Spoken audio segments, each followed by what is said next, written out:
Hi friends, எல்லாருக்கும் வணக்கம். இன்றைக்கி நம்மளோட சேனலில் சிக்கன் கிரேவி வந்து ரொம்ப ஈஸியான மெத்தடில் வந்து எப்படி பண்ணலான்னு பார்க்க போகிறோம். இந்த சப்பாத்தி, இட்லி, தோசை இந்த மாதிரி எல்லாத்துக்கும் ஒரு காம்பினேஷனாக இருக்கும். வாங்க எப்படி பண்ணலான்னு பார்க்கலாம். இப்போ பார்த்தீங்கன்னா நான் வந்து 750 கிராம் சிக்கன் வாங்கி நல்லா மஞ்சள் உப்பு போட்டு வாஷ் பண்ணி வச்சுருக்கேன். இது கூட பார்த்தீங்க அப்படின்னா சில்லி பவுடர் வந்து 1 ஸ்பூன் அளவுக்கு நான் சேர்த்துக்க போகிறேன். நல்லா ஸ்பைஸியாக வேணும் அப்படின்னா நீங்கள் அதிகமாக கூட சேர்த்துக்கலாம். இந்த கிரேவியில் வந்து நம்ம க்ரீன் சில்லியும் ஆட் பண்ண போகிறோம். அதனால் வந்து நான் 1 ஸ்பூன் அளவுக்கு மட்டும் சில்லி பவுடர் வந்து ஆட் பண்ணிக்கிறேன். 1 ஸ்பூன் சில்லி பவுடருக்கு 3 ஸ்பூன் அளவுக்கு நான் வந்து மல்லித்தூள் வந்து சேர்த்துக்க போகிறேன். 3/4 கிலோவுக்கு 3 ஸ்பூன் எடுத்திருக்கேன். நீங்கள் 1 கிலோ எடுத்துருக்கீங்க அப்படின்னா 4 ஸ்பூன் அளவுக்கு மல்லித்தூள் வந்து சேர்த்துக்கோங்க. மஞ்சள் தூள் வந்து கொஞ்சம் ஒரு 1/4 ஸ்பூன் அளவுக்கு சேர்த்துக்கோங்க. கரம் மசாலா பவுடர் வந்து நான் வந்து 1 ஸ்பூன் அளவுக்கு எடுத்திருக்கேன். ஸோ அதையும் இப்போ நம்ம சேர்த்துக்க போகிறோம். இதில் வேறு எந்த விதமாக நம்ம பவுடரும் யூஸ் பண்ண போகிறது கிடையாதுங்க. அவ்வளோதான். இப்போ எல்லா பவுடரும் சேர்த்ததுக்கப்புறமா தயிர் வந்து நல்லா கெட்டியான தயிர், புளிக்காத தயிர் வந்து ஒரு 4 ஸ்பூன் அளவுக்கு நீங்கள் சேர்த்துக்கோங்க.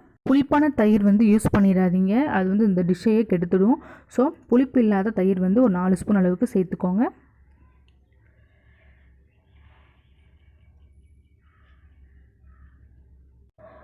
இது கூடவே உங்கள்கிட்ட லெமன் ஜூஸ் இருந்ததுன்னா நீங்கள் அதுவும் சேர்த்துக்கலாம். இப்போ நான் தயிர் மட்டும் சேர்த்துருக்கேன். இது கூட பார்த்திங்கன்னா இஞ்சி பூண்டு விழுது ஒரு ஸ்பூன் அளவுக்கு. சிக்கன் சமைக்கிறப்ப நல்லா அதிகமாக வந்து இஞ்சி பூண்டு வந்து சேர்த்துக்கோங்க. இப்போ எல்லாத்தையும் சேர்த்து நல்லா கையை வச்சு நல்லா மிக்ஸ் பண்ணிடுங்க. எல்லா சிக்கன்லேயும் வந்து மசாலா வந்து இறங்கணும். இந்த மாதிரி நம்ம சிக்கனில் வந்து மசாலாலாம் சேர்த்து நல்லா ஊற வச்சு கிரேவி பண்ணும்போது ஒரு சூப்பரான டேஸ்ட் கிடைக்கும்.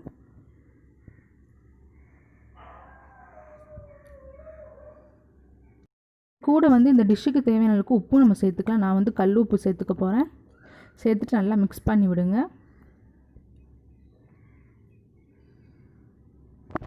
மிக்ஸ் பண்ணியாச்சு. இது கூட வந்து கொத்தமல்லி அண்டு புதினா நல்லா சின்னதாக கட் பண்ணி வச்சுருக்கேன். அதையும் சேர்த்துட்டு ஒரு கலந்து விட்டுருங்க. கலந்துட்டு கிட்டத்தட்ட மேக்ஸிமம் பார்த்தீங்கன்னா ஒரு 1 ஹவர் நல்லா ஊறிச்சு அப்படின்னா கிரேவி வந்து ரொம்ப நல்லாயிருக்கும். அப்படி இல்லைனா குறைஞ்சபட்சம் ஒரு 1/2 ஹவராவது வந்து நல்லா ஊற வைங்க. அப்போ தான் மசாலா வந்து அந்த சிக்கனில் வந்து இறங்கும். ஸோ இப்போ நல்லா எல்லாத்தையும் மிக்ஸ் பண்ணி நம்ம வந்து ஒரு 1 ஹவர் வந்து வெயிட் பண்ணலாம். இப்போ 1 ஹவருக்கு அப்புறம் பார்த்தீங்க அப்படின்னா ஒரு கடாய் வச்சுருக்கேன். கடாய் வந்து நல்லா ஹீட் ஆனதுக்கப்புறமா ஒரு 4 ஸ்பூன் அளவுக்கு வந்து நல்லெண்ணெய் யூஸ் பண்ணியிருக்கேன்.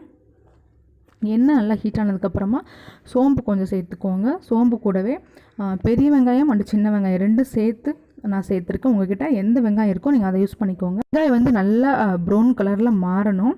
இப்போ வந்து கொஞ்சம் நம்ம கருவேப்பிலை வந்து சேர்த்துக்க போகிறோம். இது கூடவே ஒரு மிளகாய் வந்து நல்லா 2 கட் பண்ணி போட்டிருக்கேன். இப்போ வெங்காயம் வந்து நல்லா வதங்கி ப்ரௌன் கலர் மாறுற வரைக்கும் நம்ம வெயிட் பண்ணலாம். இப்போ வெங்காயம் வந்து நல்லா வதங்கிடுச்சுங்க. பாருங்கள், கலர் வந்து நல்லா சேஞ்ச் ஆகிடுச்சு. இப்போ நம்ம மிக்ஸ் பண்ணி வச்சுருக்கிற சிக்கனை வந்து இதில் ஆட் பண்ணிக்கலாம்.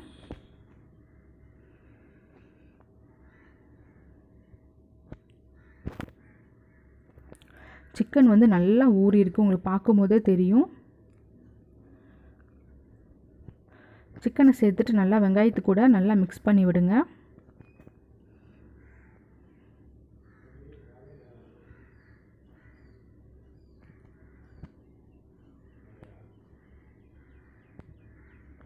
இப்போது சிக்கன் கூடவே நான் வந்து ஒரு 2 தக்காளி வந்து நல்லா பேஸ்ட்டாக அரைச்சி வச்சுருக்கேன்.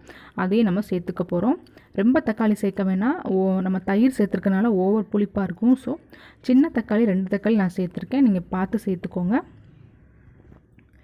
இப்போது தக்காளி சிக்கன் எல்லாத்தையும் சேர்த்து நல்லா மிக்ஸ் பண்ணி விடுங்க.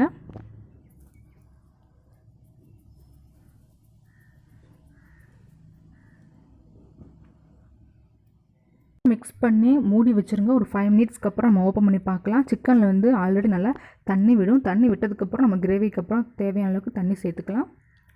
இப்போ பாருங்கள், கிட்டத்தட்ட ஒரு 5 மினிட்ஸ் ஆகிருக்கு. சிக்கனில் வந்து நல்லா தண்ணி விட்டுருக்கு. இந்த டைமில் உங்களுக்கு உப்பு காரம் எல்லாம் ஓகேவான்னு பார்த்துக்கோங்க.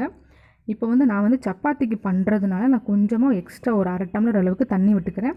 உங்களுக்கு வந்து சாதத்துக்கு பண்ணுறீங்க அப்படின்னா நல்லா கிரேவியாக கட்டியாக வேணும் அப்படின்னா நீங்கள் தண்ணி விடாமல் சிக்கனில் உள்ள தண்ணியை மட்டும் யூஸ் பண்ணி நீங்கள் பண்ணிக்கலாம். இப்போ மறுபடியும் நல்லா மூடி வச்சுட்டு இடையில ஓப்பன் பண்ணி நல்லா கிளறி விடுங்க. சிக்கன் வந்து நல்லா வெந்ததுக்கப்புறம் நம்ம பார்க்கலாம்.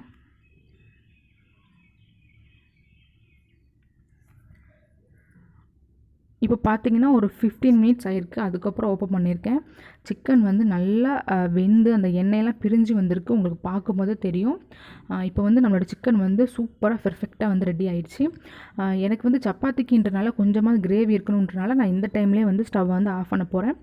உங்களுக்கு இன்னும் கொஞ்சம் கெட்டியாக வேணும் அப்படின்னா நல்ல ஸ்டவ்வை வந்து நல்லா ஸ்பீடாக வச்சுக்கோங்க. ஒரு ஸ்பீடாக வச்சு ஒரு 2 நிமிஷம் விட்டிங்கன்னா அந்த தண்ணியெல்லாம் வற்றிரும்.